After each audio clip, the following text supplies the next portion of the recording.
tense. So today we're covering apostrophes. Now, I'll be honest, apostrophes are hard.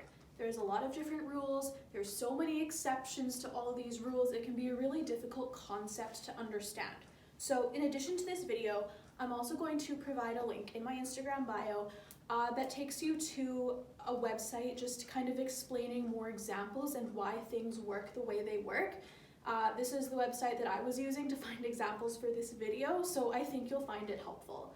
But this video is going to kind of cover the basics. So to start, the only time generally you're using apostrophes is for possession, so when somebody owns something, right, a thing belongs to another thing or a person, or contractions, so making two words into one. So, starting simple, let's say we're talking about some pencils belonging to Angel. Now, Angel's one person, and regardless of whether she has one pencil or many pencils, the apostrophe is going to go there because that's her name, right? You're not going to split up her name, but the S on the end with the apostrophe is going to indicate, okay, these pencils belong to Angel. Good. Now, where it starts to get a little tricky is if you are talking about multiple people or multiple things that own something or many things. So for a guy's night out, now we're talking about many guys, right? We're not just talking about one guy going out by himself for a night. So the apostrophe is going to go on the other side of the S to indicate that this is one entity. We're talking about multiple guys because when you put it there, now this functions the same way that this does. This means the same thing, right? And like we said, multiple people, so we move it over here. So this is many people owning one thing, right? Lots of guys doing a night out, but it's also the same when we're talking about many people having many things.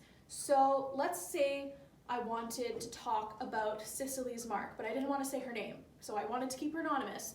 And I'm saying my students' marks, so Cicely's marks. Then it would go there, right? Same thing as this, one person, one or many things. But if I wanted to talk about my whole grade 10 class and just say, oh, my students' marks are amazing, they're awesome, then it would go there, same as that. So we're going to come back to its in a second, but let's move over to contractions.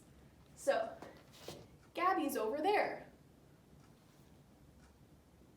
It's going to go here. So it looks the same as Angel's pencils, but it means something different, right? Because here, you're making two words into one. So the apostrophe is replacing a word. So the word it's replacing right now is, right? This sentence spelled out completely would be Gabby is over there, right? There's a bee. There is a bee. Don't talk to me. Do not talk to me. And then the thing about it is that it actually is a little bit switched here. So it is nap time, so this is going to look the same, right? But over here, so my cold has run its course. So this is the course belonging to the cold, right? That just means my cold has done its thing, right? And now it's over. So my cold has run its course. This is a possession, but you're actually just going to leave this the way it is. You're not going to put an apostrophe here. Like I said, in English, there's honestly more exceptions to the rules than there are examples that follow those rules, but this is an important one to remember because this is a word that I'm sure you use lots in your writing. Okay, and now the other thing is, if this is confusing to you, if you don't understand contractions, you can live the rest of your life without using this. You don't actually need them. And in fact, you shouldn't be using any of these in your essays because you don't put contractions in formal writing. How convenient. Okay, now where most people get really confused is when we start using words that end with S. Now what's important to remember is that you never use an apostrophe to pluralize a word. So to turn one thing into many things, you will never use an apostrophe. So let's look at these examples. Some words are spelled differently when they're plural, right? So this would be you're talking about many families. This would be wrong, right? Because now this is one family owning something. This is possession, right? So that's right, that's wrong. Now let's say we have a person whose name ends with an S, which we do. Amazing. So if there was more than one Marvelous in our class, we got a new student tomorrow, her name's Marvelous, there would be 2 Marvelouses in our class. It would look like this. It would not look like this with the apostrophe, because now this means the same as this. We're talking about Marvelous owning something. So where it becomes really confusing, and I wanted to zoom in on this board for a sec, is when you're incorporating all of these elements at the same time. So you've got a word ending with S, and you're talking about more than one of them, and you're using possession.